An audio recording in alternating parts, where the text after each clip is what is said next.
नमस्कार दोस्तों, आज की क्लास में हम वाक्य रचना से संबंधित प्रश्नों को देखेंगे। ये सभी क्वेश्चंस यूपीपीसीएस के एग्जाम्स में पूछे जा चुके हैं, तो चलिए आज की क्लास स्टार्ट करते हैं।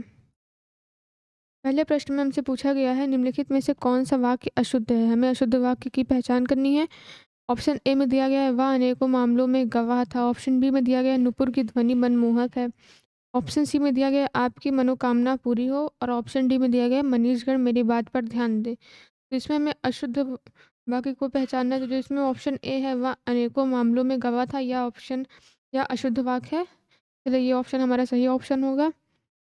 चलिए अगला प्रश्न देखते हैं। अगले प्रश्न में पूछा गया है, निम्नलिखित में से शुद्ध वाक्य का चयन कीजिए। हमें शुद्ध वाक्य की पहचान करनी है। चलिए ऑप्शन देखते हैं क्या क्या दिया हुआ है।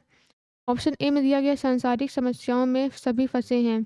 ऑप्शन बी में दिया गया, निरपराध व्यक्ति को दंड क्यों मिला। ऑप्शन सी में दिया गया, हिंदी देवनागरी लिपि में लिखी जाती है। और ऑप्शन डी में दिया गया, अत्यधिक दुख सहा नहीं जाता। जिससे हमें शुद्ध वाक्य की पहचान करें, तो इसमें ऑप्शन बी है, निरपराध व्यक्ति को दंड क्यों मिला, ये हमारा सही ऑप्शन होगा। चलिए अगला प्रश्न देखते हैं। प्रश्न 3 में हमसे पूछा गया है, एक वाक्य शुद्ध है। इसमें भी हमें शुद्ध वाक्य की पहचान करनी है। ऑप्शन दिया गया है, स्वामी विवेकानंद का भाषण सुनकर उपहास उड़ाने वाले अमेरिकियों पर घड़ों पानी पड़ गया। ऑप्शन बी दिया गया, बाजार का साप्ताहिक अवकाश सोमवार को रहता है। ऑप्शन सी में दिया गया, वह दुखी स्त्री वैधव्यता का जीवन बिता रही है। और ऑप्शन डी में दिया गया, मैं सपरिवार सानंदित हूँ। तो इसमें हमें शुद्ध वाक्य की पहचान करनी है। तो इसमें ऑप्शन ए हमारा शुद्ध वाक्य है। चलिए अगला प्रश्न देखते हैं। प्रश्न 4 में पूछा गया, एक वाक्य शुद्ध है। ऑप्शन हमें दिया गया, पर्वतीय प्रदेश में प्रातःकाल का दृश्य बहुत चित्ताकर्षक होता है। तो ऑप्शन बी में दिया गया, प्रत्येक धर्म के लिए अच्छा सद्भाव रखना हमारा कर्तव्य है। ऑप्शन सी में दिया गया है, मेरे वेतन का अधिकांश भाग बच्चों की पढ़ाई में ही खर्च हो जाता है। और ऑप्शन डी में दिया गया, इस बात का स्पष्टीकरण करना आवश्यक है। इसमें हमें शुद्ध वाक्य को पहचानना है। तो इसमें ऑप्शन ए हमारा सही होगा। चलिए अगला प्रश्न देखते हैं। प्रश्न 5 में पूछा गया, एक वाक्य शुद्ध है। इसमें भी शुद्ध वाक्य की पहचान करनी है। तो चलिए देखते हैं ऑप्शन क्या क्या दिया हुआ है। ऑप्शन ए में दिया गया, खेत जोतने के पारंपरिक हल का स्थान अब ट्रैक्टर ने ले लिया है। ऑप्शन बी में दिया गया, निरपराधी के विरुद्ध दंडात्मक कार्यवाही का किया जाना दुर्भाग्यपूर्ण है। ऑप्शन सी में दिया गया, श्रीमती रेड्डी जिस स्तर पर नृत्यांगना है, उनके उनके पति उस स्तर पर नृत्यांगना नहीं है। ऑप्शन डी में दिया गया, शिक्षा प्रणाली जनोपयोगी होनी चाहिए। तो इसमें हमें शुद्ध वाक्य की पहचान करनी है। तो इसमें ऑप्शन डी, शिक्षा प्रणाली जनोपयोगी होनी चाहिए, ये हमारा सही ऑप्शन होगा। चलिए अगला प्रश्न देखते हैं। प्रश्न 6 में पूछा गया है, एक वाक्य शुद्ध है। इसमें भी हमें शुद्ध वाक्य की पहचान करनी है। चलिए देखते हैं ऑप्शन क्या क्या दिया हुआ है। ऑप्शन ए में दिया गया, भारतवर्ष के अतीत में कई निर्दयी शासक हुए। ऑप्शन बी में दिया गया, एकत्रित भीड़ जय जयकार कर रही थी। ऑप्शन सी में दिया गया, गांधी जी चरखा चलाते थे। और ऑप्शन डी में दिया गया है, एक एक करके प्रत्येक छात्र कक्षा से निकल गए। तो इसमें ऑप्शन सी, गांधी जी चरखा चलाते थे, ये हमारा शुद्ध वाक्य है। चलिए अगला प्रश्न देखते हैं। प्रश्न 7 में हमसे पूछा गया, निम्नलिखित वाक्यों में से शुद्ध वाक्य है। ऑप्शन देखते हैं, मेरे घर के पास एक हलवाई की दुकान है। ऑप्शन बी में दिया गया, मेरे घर के पास एक हलवाई की दुकान स्थित है। ऑप्शन सी में दिया गया, मेरे घर के पास एक हलवाइयों की दुकान है। और ऑप्शन डी में दिया गया है, मेरे घर के पास हलवाई की एक दुकान है। तो इसमें ऑप्शन डी, मेरे घर के पास हलवाई की एक दुकान है, ये हमारा सही ऑप्शन होगा। 8वां प्रश्न देखते हैं, निम्नलिखित वाक्यों में से शुद्ध वाक्य है। ऑप्शन दिया गया, श्री कृष्ण के अनेकों नाम हैं। भगवान श्री कृष्ण के अनेकों नाम का उल्लेख मिलता है। श्री कृष्ण को अनेकों नाम से पुकारा जाता है। और श्री कृष्ण के अनेक नाम हैं। तो इसमें ऑप्शन डी, श्री कृष्ण के अनेक नाम है, ये अशुद्ध वाक्य है। तो ये ऑप्शन हमारा सही ऑप्शन होगा। अगला प्रश्न देखते हैं। अगले प्रश्न में पूछा गया, निम्नलिखित वाक्यों में से शुद्ध वाक्य है। ऑप्शन ए दिया गया, देखो फूल पर भौरे भिनभिना रहे हैं। देखो फूल पर भौरे गुंजार कर रहे हैं। देखो फूल के ऊपर भौरे गुंजारते हैं। देखो फूल के ऊपर भौरे भिनभिना रहे हैं। तो इसमें ऑप्शन बी हमारा सही ऑप्शन होगा। 10वां प्रश्न देखते हैं। इसमें पूछा गया, निम्नलिखित वाक्यों में से शुद्ध वाक्य है। उसकी शंका का निवारण हो गया है। उसकी शंका समाप्त हो गई है, उसकी शंका का संशोधन हो गया है, उन्हें अब शंका नहीं रही है। तो इसे हमें शुद्ध वाक्य की पहचानना है, तो इसमें ऑप्शन है उसकी शंका का निवारण हो गया है, ये हमारा सही ऑप्शन होगा। चलिए अगला प्रश्न देखते हैं।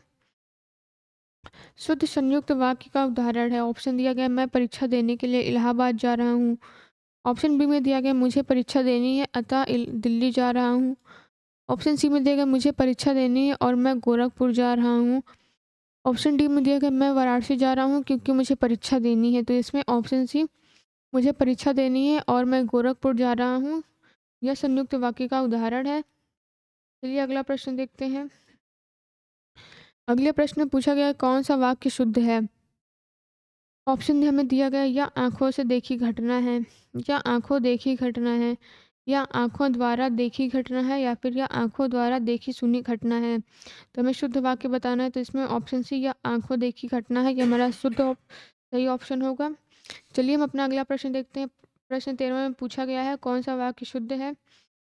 ऑप्शन दिया गया आइंस्टीन के पास विलक्षण बुद्धि थी, आइंस्टीन के पास विचित्र बुद्धि थी, आइंस्टीन के पास अलौकिक बुद्धि थी, या फिर आइंस्टीन के पास दैवी बुद्धि थी।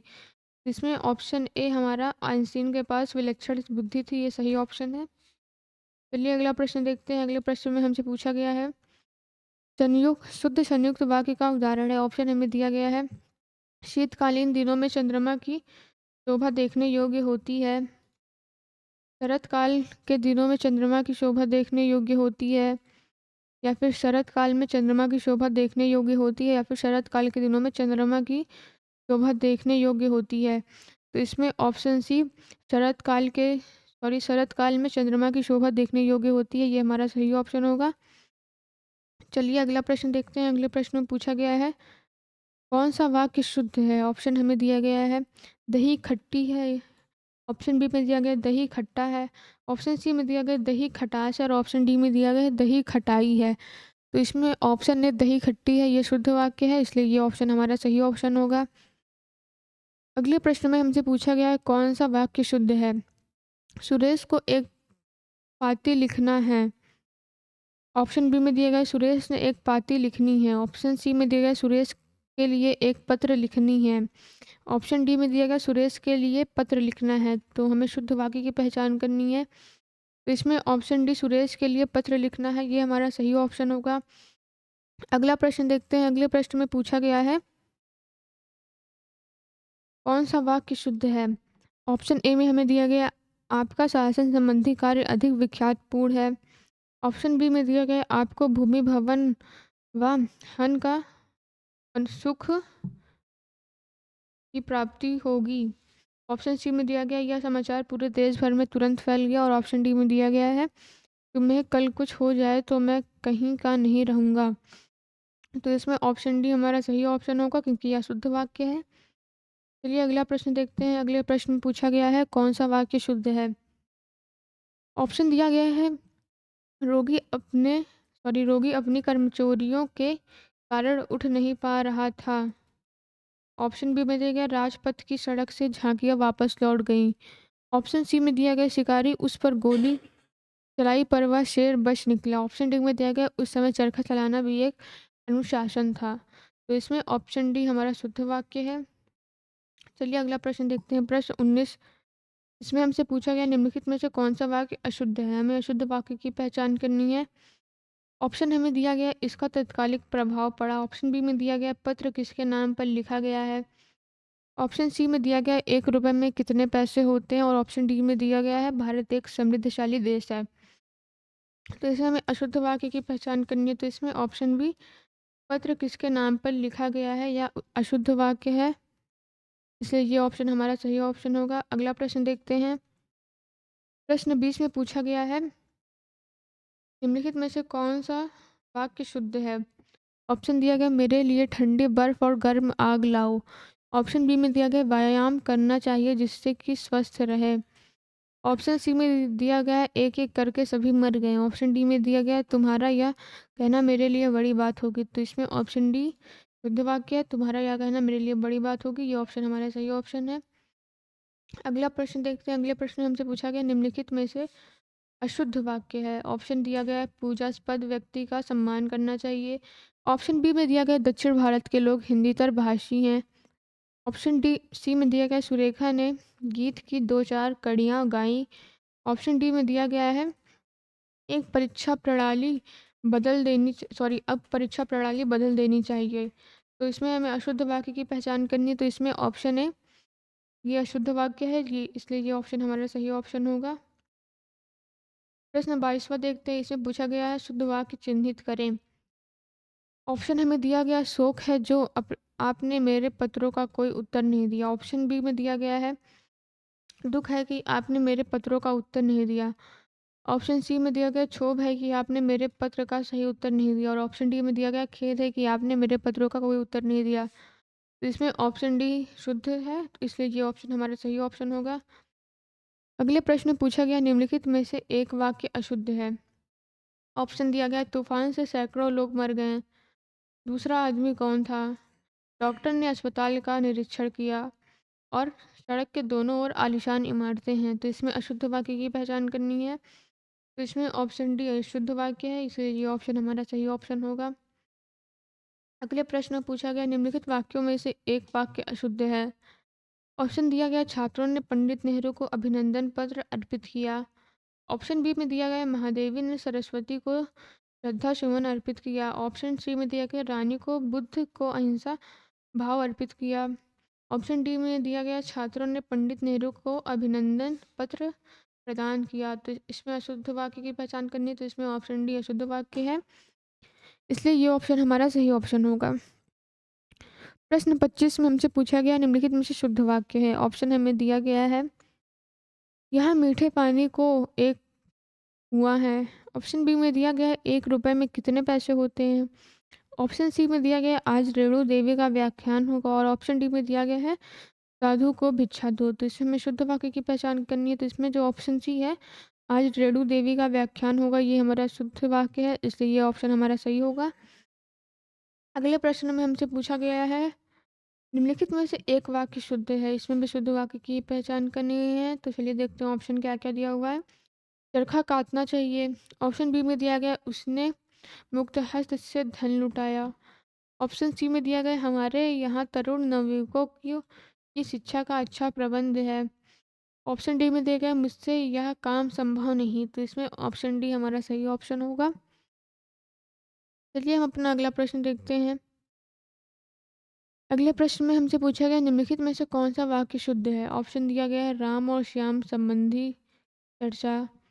ऑप्शन बी में दिया गया राम और श्याम से संबंध चर्चा। ऑप्शन सी में दिया गया राम और श्याम विषयक चर्चा। और ऑप्शन डी में दिया गया राम और श्याम से संबंधित चर्चा।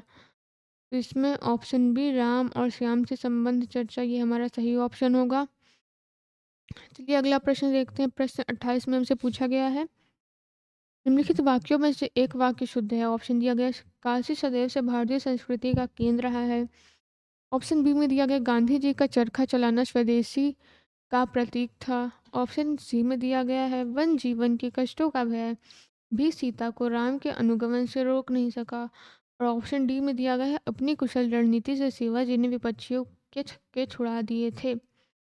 तो इसमें ऑप्शन है काशी सदैव से भारतीय संस्कृति का केंद्र रहा है, ये ऑप्शन हमारा सही है, तो ये सही होगा। अगला प्रश्न देखते हैं। प्रश्न 29 में पूछा गया है निम्नलिखित वाक्यों में से शुद्ध वाक्य है। ऑप्शन ए में दिया गया है वे सब प्रकार के दोषों से विहीन है। ऑप्शन बी में दिया गया है वे सब दोषों से हीन है। ऑप्शन सी में दिया गया है वे सब प्रकार के दोषों से मुक्त हैं। और ऑप्शन डी में दिया गया है वे सभी दोषों से मुक्त हैं। तो इसमें हमें शुद्ध वाक्य बताना है, तो जो इसमें ऑप्शन सी है वे सब प्रकार के दोषों से मुक्त हैं, ये हमारा सही ऑप्शन है। चलिए हम अपना अगला प्रश्न देखते हैं। अगले प्रश्न में पूछा गया है निम्नलिखित वाक्यों में से एक वाक्य शुद्ध है। ऑप्शन हमें दिया गया पृथ्वीराज चौहान ने यदि राजनीतिक चातुर्य का परिचय नहीं दिया होता तो आज भी भारत का इतिहास कुछ और ही होता। ऑप्शन बी में दिया गया है गिलास ऊपर तक दूध से ठसाठस भरा हुआ था। ऑप्शन सी में दिया गया प्रबुद्ध विद्यार्थियों को शिक्षक का केवल संकेत मात्र ही पर्याप्त होता है। और ऑप्शन डी में दिया गया शिक्षक ने विद्यार्थियों को आतंकवाद के ऊपर निबंध लिखने का आदेश दिया। इसमें ऑप्शन है हमारा सही ऑप्शन है, आज की क्लास में इतना ही। नेक्स्ट वीडियो में हम इसी से संबंधित टॉपिक का एक और पार्ट देखेंगे। Thanks for watching.